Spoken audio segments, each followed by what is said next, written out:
A Song of Ice and Fire is the first novel from the Game of Thrones written by George Martin to be adapted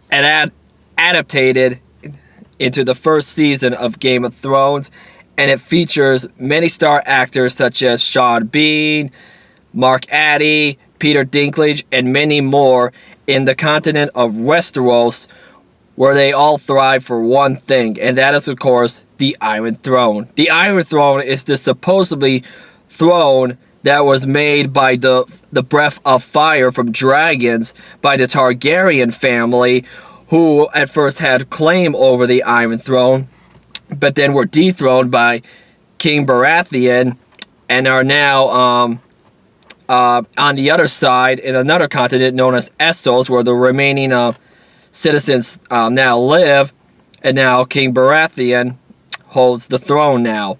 I should also state that in these reviews for the Game of Thrones series, there are going to be a lot of spoilers in these series, so you have been warned.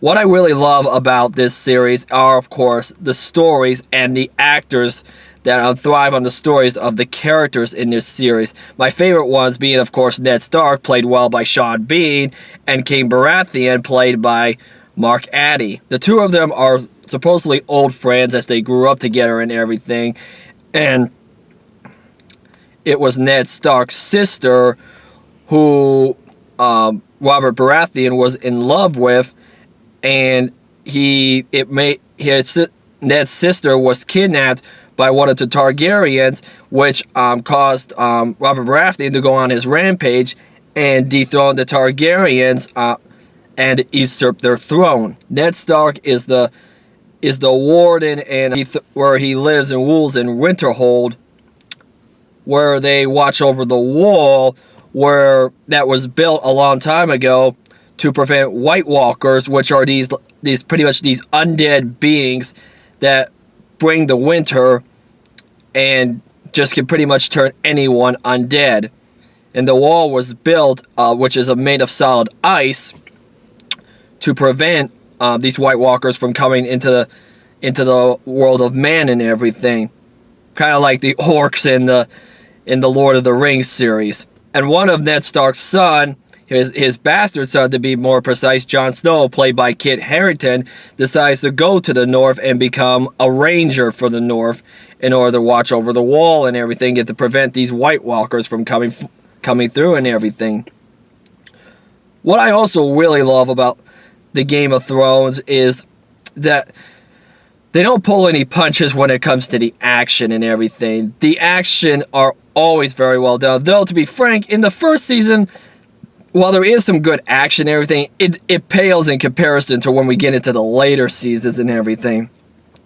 Though for what we do get in the first season is pretty good, as there are a lot of blood, as there is some pretty good bloodshed, and they don't pull any punches. HBO just refuses to pull any punches with this everything. We do see blood, we do see limbs getting chopped off, let alone heads getting chopped off for that matter, as when King Baratheon ends up dying near the end of the season, his son, King Joffrey, played by Jack Gleason, the second he becomes king, what is the first thing that he does? He decapitates Ned Stark, because Ned Stark is believed to be killed his best friend Robert Baratheon so that he could usurp the throne and have it for himself. But it turns out that it's all a lie, and Joffrey ends up having him decapitated for treason.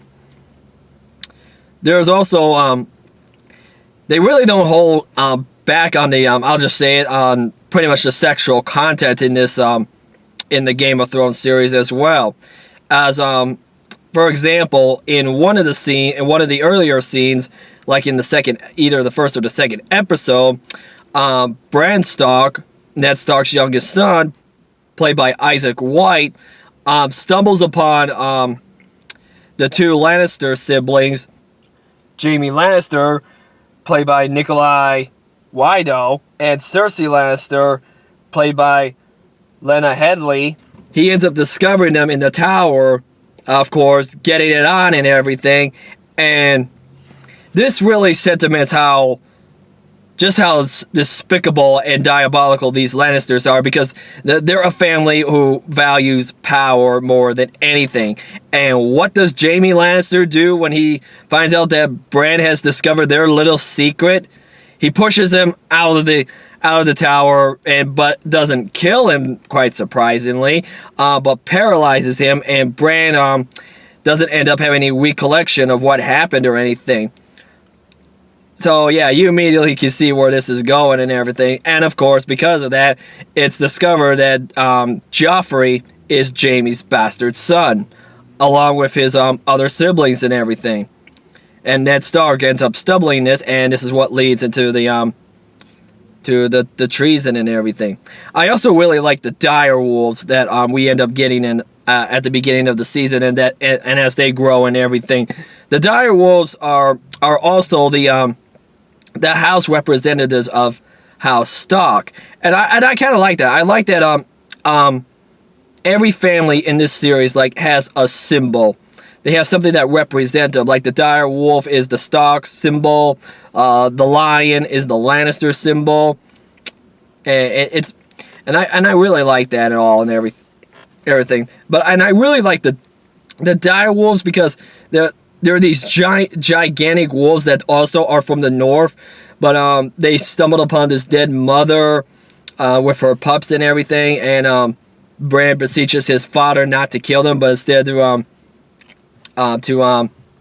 take them home with them, and each one of the children have one of them, and because it's the symbol of their home. And I like how Ned Stark is like, you will feed them, you will train them yourselves, and if they die, you will bury them yourselves. And I do like how Ned is pretty strict in everything and all this.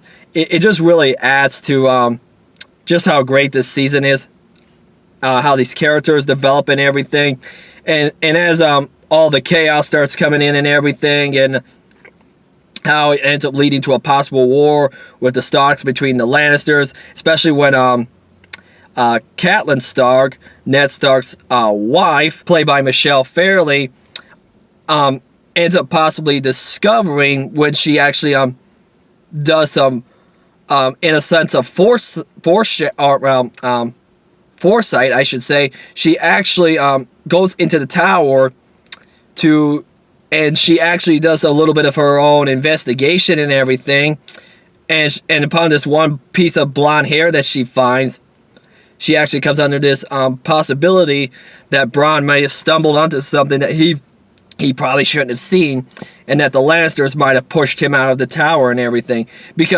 And the reason why she comes to this conclusion is because no one in her family, none of the Starks or anyone in Winterhold, has blonde hair. They all either have dark hair or just very light hair, but none of them have actual blonde hair like Cersei does. And it ends up possibly leading into this war with the Lannisters because of what they did to Bran. We also get an introduction to the last remaining Targaryens as well over in the continent of Essos. Viserys Targaryen, played by Harry Lloyd, who is pretty much auctioning off, well, I shouldn't say auctioning, more like just selling his younger sister, Daenerys Targaryen, played by Emilia Clarke, to the leader of these horsemen, known as Khal Drogo, played by Jason Momoa, and they form an alliance so that they can return the Westeros and reclaim what is rightfully theirs. This leads completely into their story as well, especially with a very satisfying death for Viserys, who just ends up having this melted gold in a pot just poured right onto his head, killing him. And Khal Drogo is just like, as he's getting ready to pour on it, he's holding this pot right here in front of me. He's just like, a crown for a king. And then he just pours it right on top of him, giving him a very satisfying death as well as everything. And I'm just like yes, thank you. Because he was a little interested at first, but then he just got, it was pretty obvious what he wanted. He was just a real tyrant and everything, pretty much like Jaime Lannister, Joffrey is everything in this series, especially throughout the later series and everything. And we're gonna find that there's not only a lot of bastards in this series, but there's also a lot of tyrants in this series as well. One particular tyrant who will be coming up in season 3, which I won't say right away, but I'm gonna have a blast talking about him because I hate that guy just as much as I hate Joffrey because of how menacing and how tyrannical he just really is.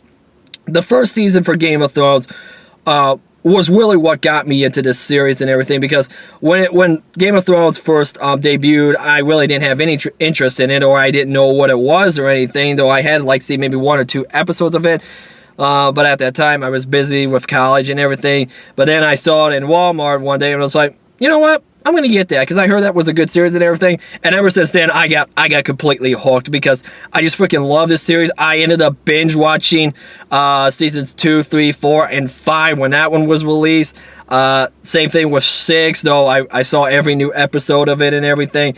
And I've just been real hooked on this series. I look forward to reviewing the rest of this series. And season 1 just pretty much really hits it with a bang and everything, and it starts very well. I'm gonna give A Song of Ice and Fire, Game of Thrones Season 1, a double thumbs up. Guys, thank you for joining me. I'm sorry this was a little late, but I had a few things I had to take care of first. Join me in the next few days or so when we'll take a look at Season 2 of Game of Thrones. And when Game of Thrones Season 7 is debut, probably just instead of... we'll probably wait until... that season has concluded, since it's only going to be 7 episodes, because that will give me more time to push forward with the other seasons of Game of Thrones and everything, since it's especially not that long, like within a week or two when it finally debuts. So thank you for joining me, guys. This is the Dark Rebel, and the Night Tavern is closed for the rest of the day. Good night, everybody.